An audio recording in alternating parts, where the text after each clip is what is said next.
Hi friends! Present ఇన్‌స్టాగ్రామ్‌లో trending అవుతున్న ఏ line కుర్తీని మన స్టైల్‌లో సింపుల్‌గా ఎలా కటింగ్ అండ్ స్టిచ్చింగ్ చేసుకోవాలో చూద్దాం. మీరు కూడా ట్రై చేయండి. అయితే కటింగ్‌లోకెళ్ళిపోదాం. క్లాత్‌ని 4 ఫోల్డింగ్స్ ఏసుకొని టాప్‌ని మనం ఎలా అయితే కట్ చేసుకుంటామో అలా ఏసుకొని ఫోల్డింగ్స్ మన వైపు ఉండేలాగా ఉంచుకోవాలి. అండ్ టాప్ లెంత్ నేనైతే 42 ఇంచెస్ తీసుకుంటున్నాను. కింద ఫ్రిల్స్ ఉండాలి కాబట్టి ఈ లైనింగ్ 37 ఇంచెస్ తీసుకున్నాను. నేను వెనక నెక్ అయితే బోట్ నెక్ లాగా చిన్న డ్రాప్ షేప్ పెడదాం అనుకున్నాను. అందుకని షోల్డర్ 7 ఇంచెస్ తీసుకున్నాను. సంక కూడా 7 ఇంచెస్ తీసుకున్నాను. అండ్ చెస్ట్ లెంత్ వచ్చేసి ఒక 13 ఇంచెస్.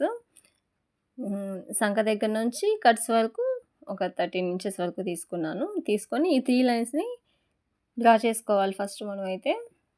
వీడియోలో చూపిస్తున్నాను కదా చూడండి. మనం పెట్టుకున్న మార్కింగ్స్‌ని 3 లైన్స్‌ని ఇలా డ్రా చేసుకుంటే ఇక్కడ మన బాడీ సైజుని బట్టి మెజర్మెంట్స్ అవి తీసుకుంటే ఫిట్టింగ్ కరెక్ట్‌గా వచ్చిద్ది. ఇక్కడ సంక దగ్గర స్ట్రెయిట్‌గా లైన్ గీసుకొని మార్కింగ్ చేసుకుంటున్నాను. మార్కింగ్ చేసుకున్న తర్వాత మార్కింగ్స్ అన్నీ నీట్‌గా కనిపించేలా గీసుకొని సంక రౌండ్‌ని తీసుకోవాలి. ఇప్పుడు లూజ్‌నైతే తీసుకోవాలి. చెస్ట్ దగ్గర రౌండ్ 36 ఇంచెస్ ఉంది. దాంట్లో నాలుగో భాగం 36 ఇంచులు, నాలుగో భాగం 9 ఇంచులు. నడుము దగ్గర లూజ్ వచ్చేసి 32 ఇంచులు ఉంది. 32లో నాలుగో భాగం 8. ఇక్కడ 38 ఉంది. దాంట్లో నాలుగో భాగం 9.5. అదైతే సైజ్‌కి తగ్గట్టు మెజర్మెంట్స్ చూసుకొని మార్కింగ్ పెట్టేసుకొని ఒక లైన్ అయితే డ్రా చేసుకున్నాను. అంటే దాని మీద మనకి కుట్టేసుకుంటే ఫిట్టింగ్ అనేది కరెక్ట్‌గా వచ్చిద్ది. ఇంకా కింద వచ్చేసి మనకు ఏ లైన్ కుర్తీ కాబట్టి కొంచెం ఎక్కువ వెడల్పు ఉండాలి. 15 ఇంచెస్ వరకు అయితే తీసుకుంటున్నాను నేను. ఖర్చు కోసం ఒక 1 ఇంచ్ ఎక్స్ట్రా తీసుకుంటున్నాను. 15 ఇంచెస్ తీసుకొని ఇప్పుడు కట్స్ దగ్గర పెట్టుకున్న మార్కింగ్ నుంచి ఇది 2 కలిసేలాగా నీట్‌గా ఇలా షేప్‌ని అయితే డ్రా చేసుకోవాలి. చూడండి వీడియోలో. వీడియో నచ్చితే లైక్ చేయండి. నా ఛానల్‌ని సబ్స్క్రైబ్ చేసుకోండి. ఇలా గీసుకున్న తర్వాత ఖర్చు కోసం మనకి 1½ ఇంచ్ కావాలంటే 1½ ఇంచ్, 2 ఇంచెస్ కావాలంటే 2 ఇంచెస్ అయితే మార్కింగ్ చేసుకోవాలి. నేనైతే 2 ఇంచెస్‌కి మార్కింగ్ చేసుకుంటున్నాను. ఖర్చు కోసం మార్కింగ్ చేసుకొని ఖర్చుకు కూడా ఒక లైన్ అయితే గీసేసుకోవాలి. మనం కటింగ్ చేసుకోవాలి కదా! అందుకోసం ఒక లైన్ అయితే డ్రా చేసుకున్నాను. చూడండి ఒకసారి వీడియోలో నీట్‌గా. ఇంకా ఇలా లైన్ అయితే ఖర్చు కోసం మనకి ఎంత ఖర్చు కావాలో దాన్ని బట్టి చూసి మార్కింగ్ చేసుకోవాలి. ఇంకా కింద ఇటు సైడ్ అయితే ఒక 1 ఇంచ్ పైకి మార్కింగ్ చేసేసుకొని ఇలా స్ట్రైట్‌గా కాకుండా అంబ్రెల్లా షేప్ లాగా వచ్చేలాగా ఇదిగోండి కింద స్ట్రైట్‌గా లేదు. లైన్ డ్రా చేసుకుంటున్నాను. లైన్ డ్రా చేసుకొని పైన సైడ్‌కి 1 ఇంచ్ గ్యాప్ పెట్టా కదా! అక్కడికి కొంచెం ఇలా క్రాస్‌గా మార్కింగ్ చేసుకొని కటింగ్ చేసేసుకుంటాను. ఒకసారి చూడండి వీడియోలో జాగ్రత్తగా.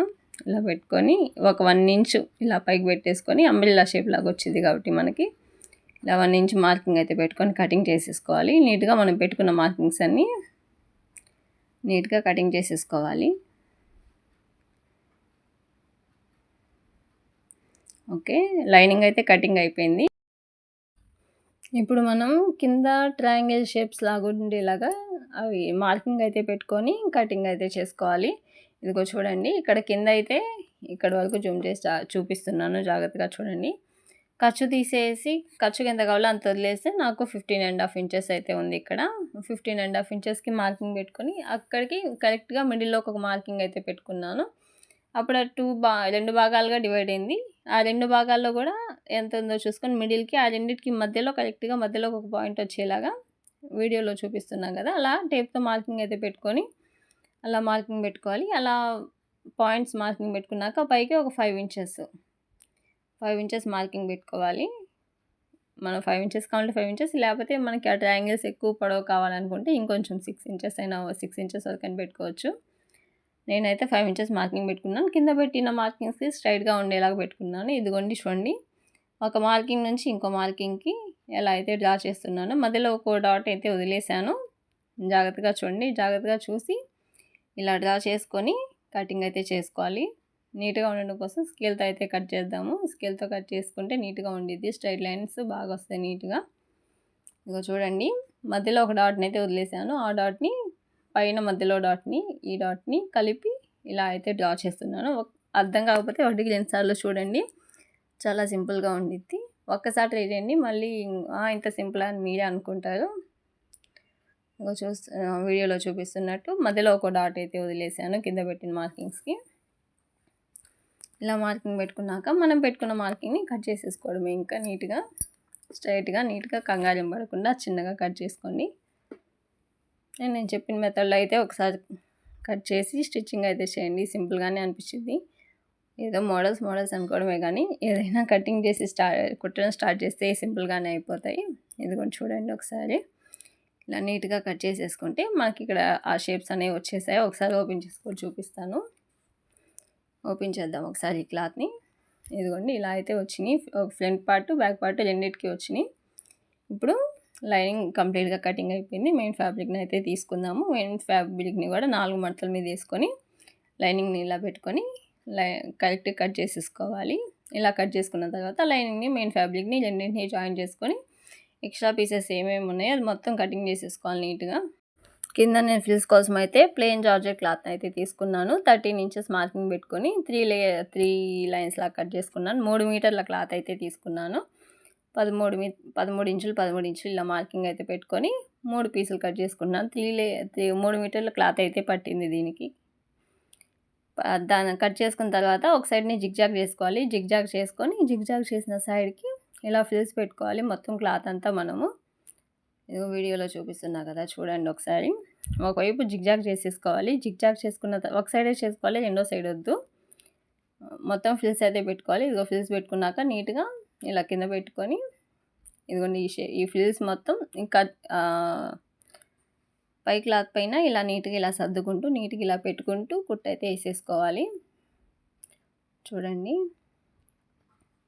మనకు ఆ షేప్స్ ఏ షేప్లో అయితే ఉన్నాయో ఆ షేప్ నీట్గా తిరిగేలాగా చిన్నగా సర్దుకుంటూ నీట్గా అయితే కుట్టేసేసుకోవాలి. కుట్టాక ఇంకోసారి చూపిస్తాను చూడండి ఒకసారి. ఇదిగోండి కుట్టాక కింద అయితే అన్ఈవెన్గా వచ్చింది కదా, మొత్తం సమానంగా అయితే లేదు.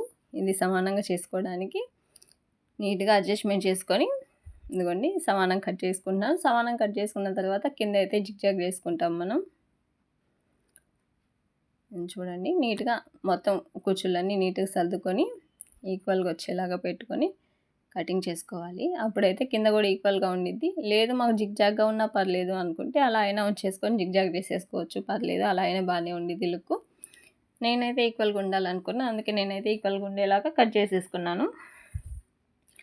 ఇంకా కట్ చేసిన తర్వాత ఇంకా అది కింద జిగ్జాగ్ చేసుకొని నెక్ హ్యాండ్స్ మీకు ఏది ఇష్టమైతే అది పెట్టేసుకొని కుట్టేసుకోండి. అదైతే చూపించట్లేదు, వీడియో లాంగ్ అయిపోద్దని. ఇంతకీ డ్రెస్ ఎలా ఉంది, నచ్చిందా? ఇదిగోండి ఫ్రిల్స్ అయితే ఇలా ఉన్నాయి. డ్రెస్ ఎలా ఉంది కామెంట్ చేయండి. నచ్చితే లైక్ చేయండి, నా ఛానల్ సబ్స్క్రైబ్ చేసుకోండి. ఇదిగో ఫైనల్ లుక్ అయితే ఇలా ఉంది డ్రెస్. ఇంతకీ నా కటింగ్ ఎలా అనిపించింది కామెంట్ చేయండి. అర్థమైందా, అర్థం కాలేదా, లేకపోతే ఇంకేమైనా ఎక్స్ప్లెయిన్ చేయాలో నా ఛానల్ సబ్స్క్రైబ్ చేసుకోండి.